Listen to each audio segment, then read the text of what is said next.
Hey, everybody, we're live from Dallas for the Jets-Cowboys game. There's a lot to get into. Dive into the comment section because Boy Green Daily, live from Dallas, starts now.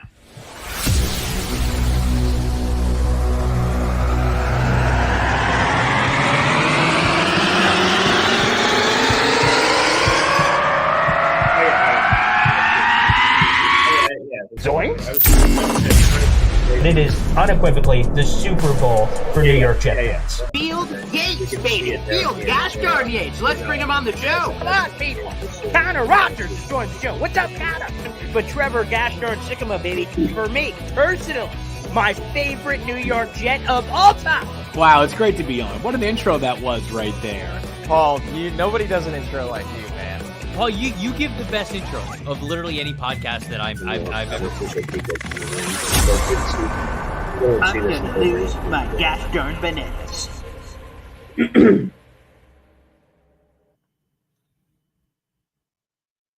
Good morning, everybody. My name is Paul Eston Jr., a.k.a. Boy Green. I'm the New York Jets digital reporter for Heavy.com. This is Boy Green Daily, a live video show every day at 7:30 a.m.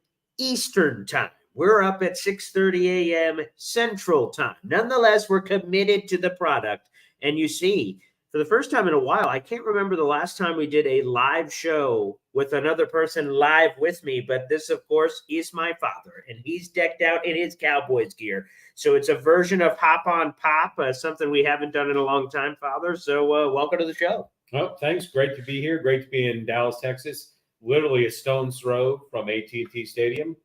And happy to be here. Well, here we are, everybody. So feel free to get involved. Again, we're streaming live simultaneously in 3 different locations. Our Heavy on Jets Facebook page to over 37,000 New York Jet fans. My YouTube channel, youtube.com/BoyGreen25. And, of course, on Twitter as well, at BoyGreen25. And also, for all you guys who are listening on the audio-only version of the podcast after the fact, we appreciate you as well. So, Dad, we'll get more into this tomorrow because – spoiler alert, you'll be our guest on the show for tomorrow for a game day before we head over to Jerry's World. But what is the feeling like? You've been a diehard Cowboys fan all your life.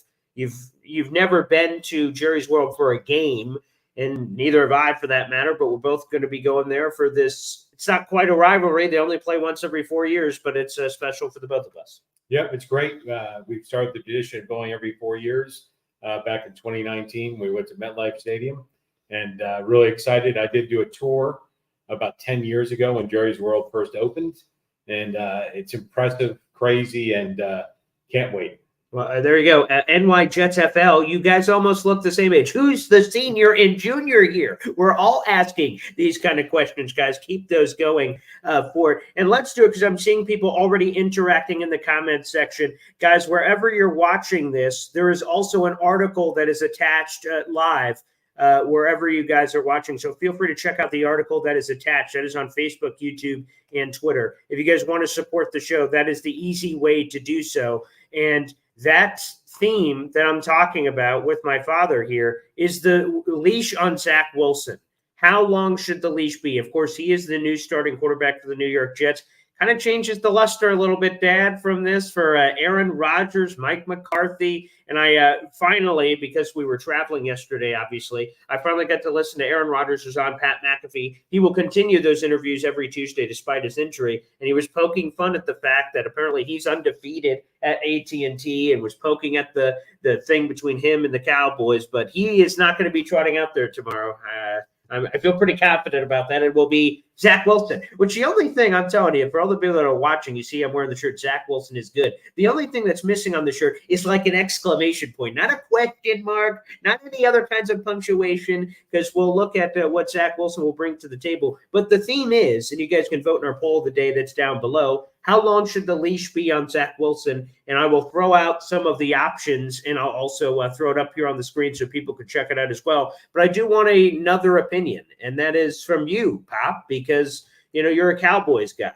And you're coming in here, and Zach Wilson, like I said, will be the quarterback that the Cowboys defense is facing off again. So here we go. Here it is. I will present this on the screen for you guys that are watching. Like I said, you guys can also vote on this down below if you'd like. Here it is, throwing it up on the big screen. The question is this, Dad. The Jets announced that this is Zach Wilson's team. How long should the leash be? Through the Week 7 bye, which again is all these games coming up, the entire season. Hey, just hand the keys off to the kids, see where this thing goes. Or other comment below, and some people said only through the Cowboys game, and there have been some others. You guys can see a bunch of the comments that have come in. I'm curious, an outside perspective here, Pop. How long do you believe the leash should be on Zach Wilson? Yeah, that's a great question. First of all, I'd like to knock the mothballs off the shirt because you had it in the donation bin. Yeah, I'd like to say that there's a reason that the Jets went all in, went for broke to get Aaron Rodgers. We had discussions before the season that I think the Jets could have gone a different direction for a longer term, maybe someone that's not as fragile as Aaron Rodgers. But, Derek Carr, some other long-term solutions. So I would tell you that I think he shouldn't have a leash at all. I would have Aaron was nice enough to free up some cap space. The Jets have really gone for broke here. And the fact that with the concept Super Bowl or bust in the next year or two, really only this year was guaranteed, and that they really should be considering alternate options. There are other talented quarterbacks on other rosters. They do have some draft capital. They do have some salary cap space, and I would be aggressive, looking for that quarterback, and you got to do it now. If you wait for Week 7, it's too late. Right now, you could bring in a quarterback. Let's just say the name that has been floating around ESPN, Kirk Cousins. Let's say that name, for example. Sure. It's going to take him time to come in, get acclimated to the system, and be able to do that. If you do that at Week 7 at the bye, you've written off the season. I think the Jets have invested too much in this season to wait any longer. So I would have something in the works right now. Obviously, Zach Wilson is only still on the team because of his contract, in my opinion. Otherwise, he would already be gone. And he's already shown you what he can do. A few months of carrying Aaron Rodgers' clipboard is not setting him up to go out there and win 12 to 13 games and take the Jets to the Super Bowl. Well, let's throw up this comment before we get into that. Aaron Rodgers fragile. I mean, for those counting at home, Aaron Rodgers has appeared in 81 out of 82 possible games over the last 5 years, not including this season. And so he's only missed one game, and I believe that one game he missed was actually COVID, or he would have appeared in all 82. So, yes, he is an Iron Man. So put some respect on that gosh darn man's name, that's for sure. But to your point, I would say this, and I think there are a lot of people that obviously share your take, that Zach Wilson is not proven to be anything at this point so far in his young football career. But obviously, and some people wanted the Jets to do what you said, Kirk Cousins, Tom Brady, Phillip Rivers, retired guys. Obviously the options are limited on, we're talking September 16th, but even earlier this week of guys they could have possibly went after. Some fans are surprised they didn't immediately go for that thing. I'm not, because if you go back to the offseason, it's what you said. Zach Wilson, they picked Zach Wilson to be the QB2 back in the offseason, which means if anything were to happen to QB1, that he would become QB2. But the fact of the matter is, whether you think it's contract, I don't think the Jets, if the Jets are in the Super Bowl window that we all believe that they're in, the fact of the matter is that they're picking Zach Wilson to be the guy. And if you have a Super Bowl window and you're the New York Jets, why would you keep Zach Wilson based on salary when you know that Aaron Rodgers getting hurt is possible? He was 39 years of age. Not that I think age had anything to do with the Achilles injury, but he's 39 years of age, and of course anything can happen in football. If an injury were to happen, I think they actually have legitimate belief in Zach Wilson, because if they didn't, they thought he was this lost cause, then why not just rip off the Band-Aid and go get insert random veteran backup? Because to your point, if you bring in any quarterback right now for the New York Jets, it's going to take them, I don't know, what's a month maybe for Kirk Cousins or any quarterback to learn the system, chemistry with the players and things of that nature. If you would have brought that player in during the offseason, maybe not a Kirk Cousins, that's too big, but you brought in your guy, they'd be prepared right now for that scenario. I think the Jets legitimately believe in Zach Wilson,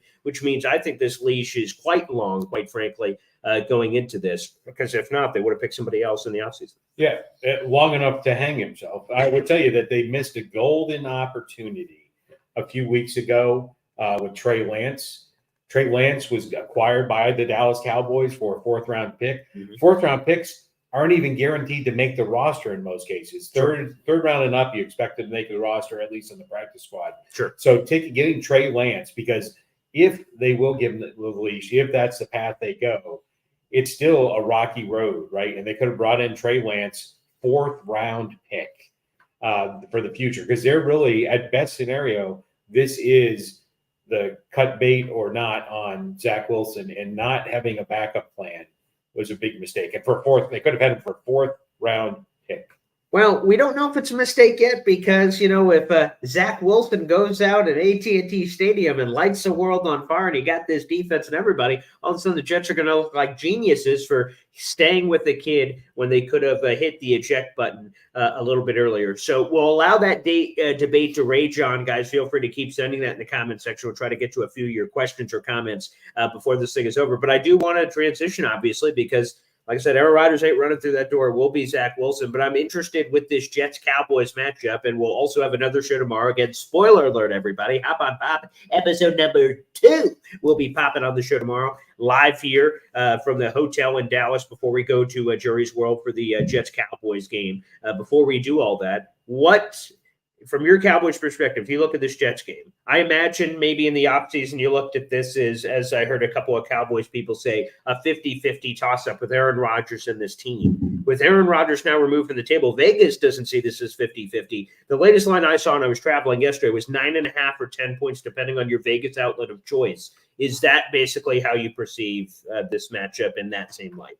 Yeah, I think so. And I'll tell you the positives for the Cowboys and then my concerns. Okay. So the positives are the Jets' offensive line is questionable, has not really been tested. Zach Wilson does not work well under pressure. So I believe the Dallas Cowboys will aggressively eat him up. But I'm a realist. Dak Prescott struggles against good defenses in some cases. We have this new, I think your guest yesterday called it Texas style. Oh, yeah. There was a Texas Coast offense. Texas Coast offense. Yeah. So we don't really know because they didn't have to do anything. Realistically, they didn't have to air the ball. It was raining. It was pouring. You don't really know what it looks like. Mm-hmm. Kellen Moore put Dak Prescott in bad situations last year with his style of offense. That's why he had a large number of interceptions, which is abnormal for Dak. His ratio over his career, even with the 15 last year, he has 170-ish touchdowns and 60 interceptions. That's a pretty solid ratio. So we don't put him in those situations. There will be a challenge with Cook maybe unable to go. And really, we're going to have to see Gallup step up. So that is the challenge is what's this Texas Coast offense look like? Will the Cowboys have the weapons? And they let some of Dak's security blankets go when they let Schultz go to Houston.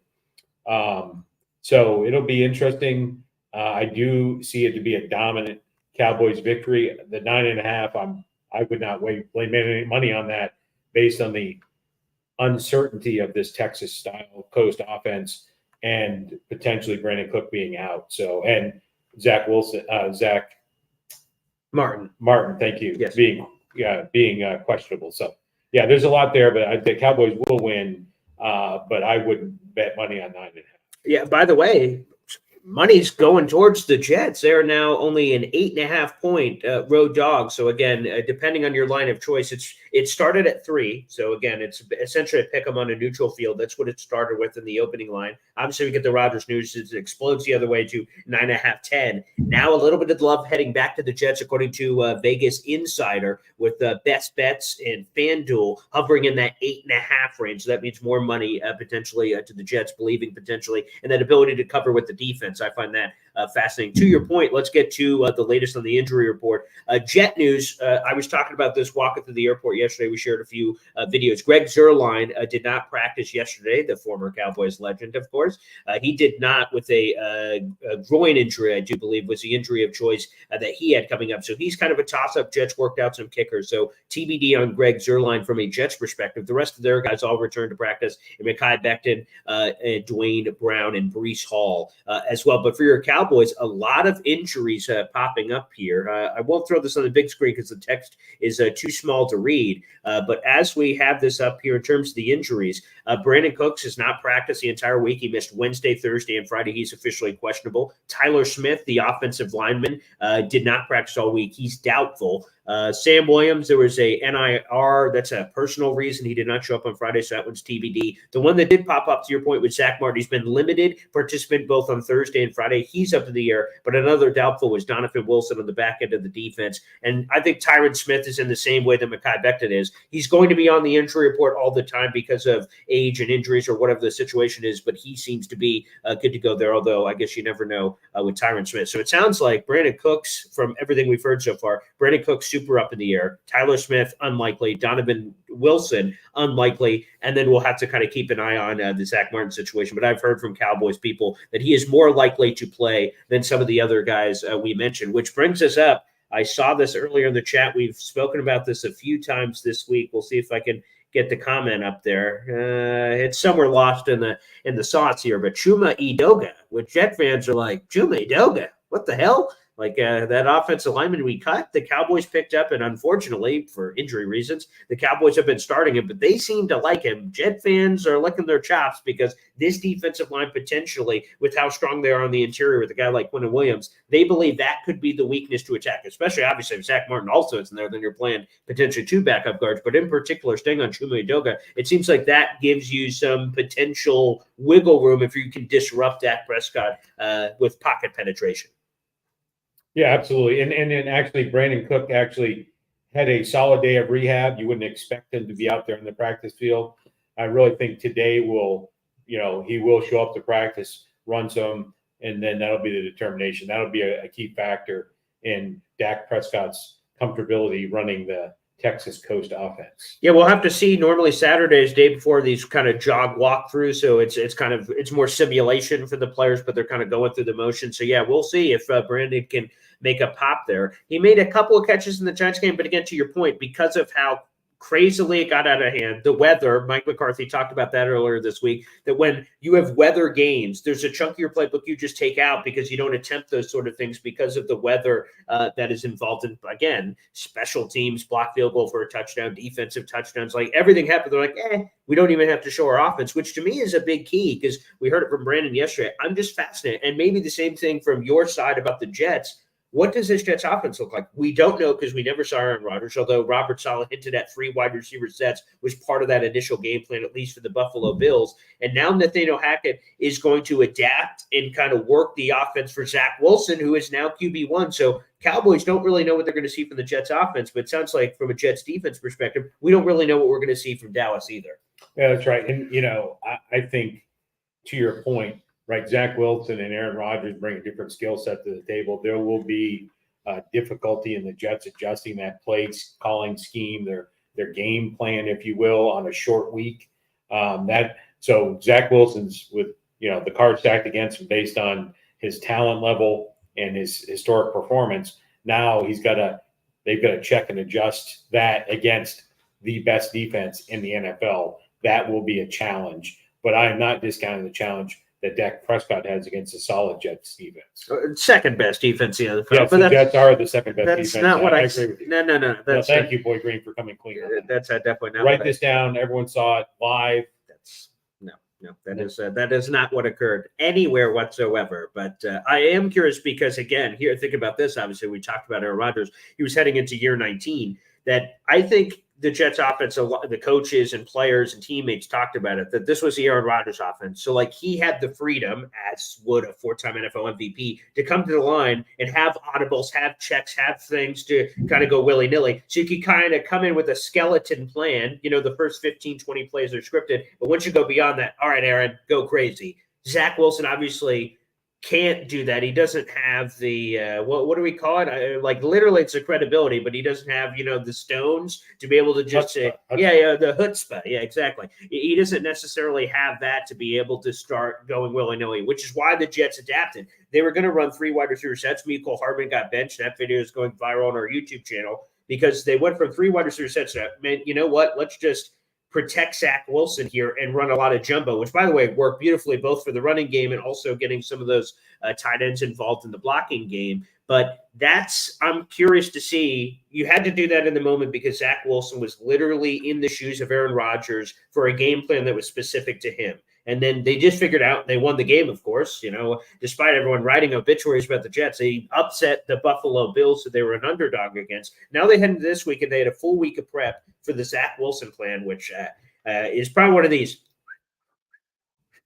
one of those prayers because this Cowboys defense is insane, and that's the first start of Zach Wilson's 2023 season here to date.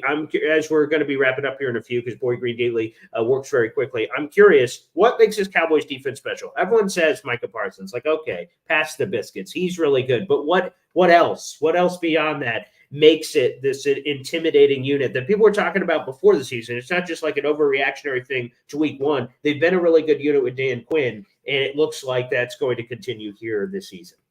Yeah, and I would tell you that whether it's former first-round draft picks that we're not talking about, that are outside DeMarcus Lawrence, that are outside Micah Parsons, and the problem is they have pass rusher after pass rusher after pass rusher, and you can't double-team everybody, or Zach Wilson will be throwing the ball to himself and running down the field. So that's really it, that it's a relentless. They cycle in and out. Dan Quinn would be one of the better head coaches in the league if he had taken any of the job offers he's been given the past few years. And the scheme, and they're just relentless. They just don't stop coming. And so you can double team Micah Parsons, which is why you saw a whole bunch of names get sacks, multiple sacks in the last game. Yeah. But you still, even with double teams, he became very familiar with Daniel Jones. And we were discussing it a few minutes ago. There was 7 sacks in the game, but anybody that watched the game realized that the pressure they put down, that sometimes that Daniel Jones just fell down or sat behind the line of scrimmage, were not counted as sacks. It was over 10 that they actually had in the game. So that really the relentless pursuit by the Cowboys defense. By the way, isn't that kind of funny that if we're talking a historical here, right? Michael Strahan breaks the sack record because Brett Favre falls. They count that one as he slaps him on the ass on the way down. But some of those potential, the Cowboys-Giants game, the last game, they're like, the rest are kind of like, I don't know what that is. Maybe a tackle, maybe a sack. Who's to say? Who's to say? That's kind of funny. Yeah, actually, I was thinking the same thing when Brett Favre gave his friend the sack record, and pretty much gave himself up. Yeah, right. Which I think is interesting. We'll see if this changes because obviously there could be new injury information between now. Where obviously this is a live show at 7:30 in the morning on the East Coast, but for us Central Time we're at 6:52 a.m. As we're doing the show. So injuries obviously could change. So let's get a prediction here. Jets Cowboys. How you feel right now? You could feel differently tomorrow morning. I'll ask you that question before we head out to Jerry's World. How are you predicting? What's a nugget of this game that you want to predict? And feel free to throw score in there as well for how this is going to play out and for the home opener for the Dallas Cowboys.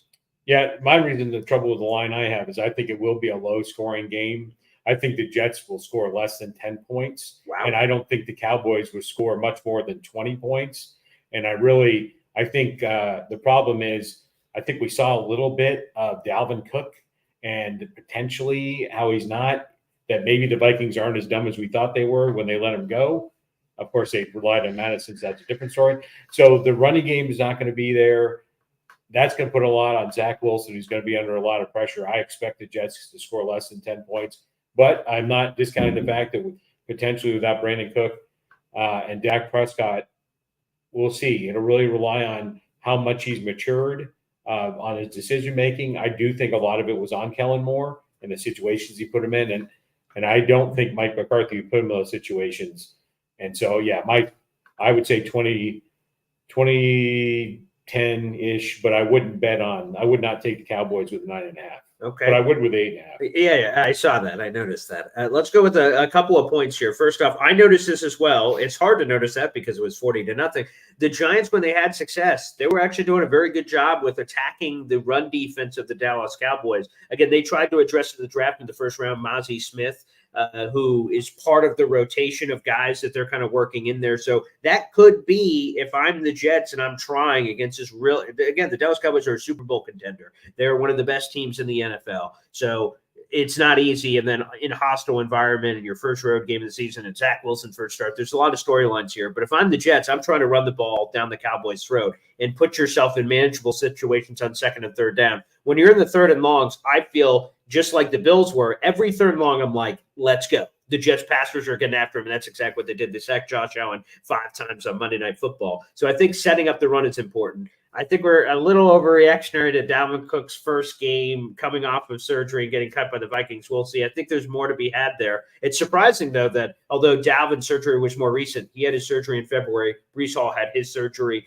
I think ultimately it was in January after injuring it in October with the new plan for those kind of things. So running the football, I think, will be important. So I think Dalvin's going to show some more pop. He was super inefficient against the Buffalo Bills. We'll get some more there. And I'm curious. Breece Hall looked like he had more to give, and I'm fascinated by how Breece Hall is going to run buck wild on the Cowboys defense. Yeah, let's talk about Breece Hall for a minute. Okay. I heard one of your shows earlier in the week, and you were declaring victory after his first 2 rushes. Yeah. That his first 2 rushes put him in the top 4 running backs for the week in yardage. That he what did. you failed to mention is on his remaining runs, he averaged about 2.5 yards, and he was in the bottom 4 on those next 8 rushes. So, yes, it's nice to say you got 109 yards on 2 carries, but he got 128 on 10.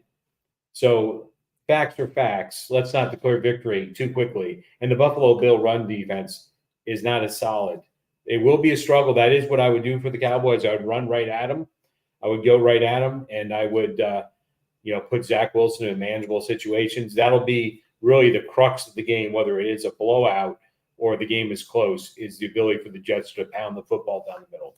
Dakota says here, Breece Hall is AP reincarnated, he's the only non-quarterback to win the MVP over the last 15 years after coming off his torn ACL. So, yeah, I think so. I'm believing it. I think Breece Hall is a beast. I can't wait to see him back. I'm trying to see the other nugget. What do you guys brought up here? But before we get out of here, but I think all you guys are commenting too much. It's too much.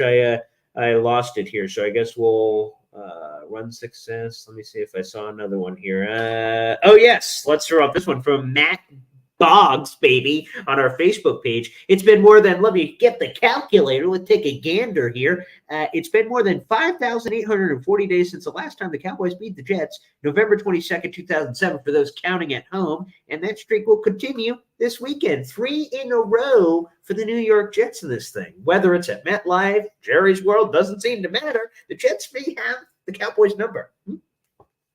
Well, that's interesting. I'm actually surprised at the math skills of some of the Jets fans. Wow. Maybe they could use it's a far more detailed calculation since the last time the Jets won the Super Bowl. Oh, wow. Okay. So that lonely trophy will remain lonely.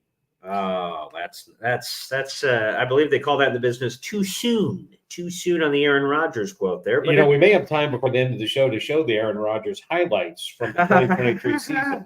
That's funny. That's funny. You know what else is funny? A Cowboys fan bringing up a playoff success when they haven't been, to the NFC Championship game since 1995? Who is that was who is the 2. current longest drought of the playoffs in the NFL right now? It's hard to remember. Which team is that? I'm not really sure. It starts with a J. No, I'm not sure. I know we're very good at spelling. Jet fans do that every game. I know that, but I just think it just seems a little odd. Playoff success again. I was 2. Do you remember that when I was born? Was I still in the hospital at 2 when was that? No, it was actually Super Bowl 3 the last time you won. Oh, there it is. There it is. Yeah. But 2, it was the age I was when the old Dallas Cowboys were there. Great stuff.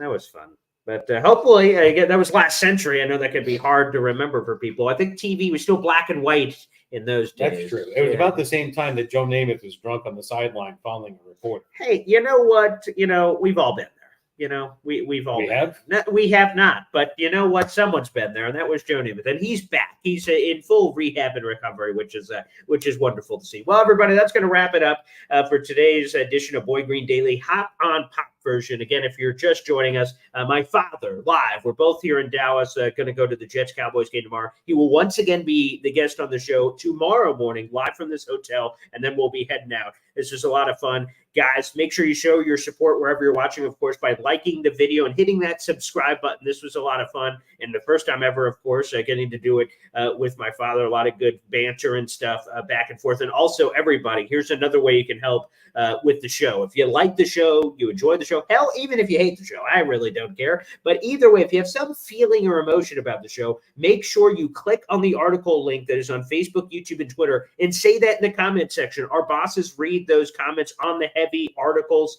and they like it when you engage with us and talk, and we're trying to develop a Jets community over there. So if you guys really enjoy the content, you enjoy the shows every day, feel free and please click on the article links and make sure you're commenting on the actual article itself, which we come up with a new article every day for the show. We'd appreciate it. Thanks, everybody, and we'll see you tomorrow morning at 7:30 your time on the East Coast, but 6:30 our time here on Central Time as we're here in Dallas. Thanks, everybody, for tuning in, and we will see you next time. Take care.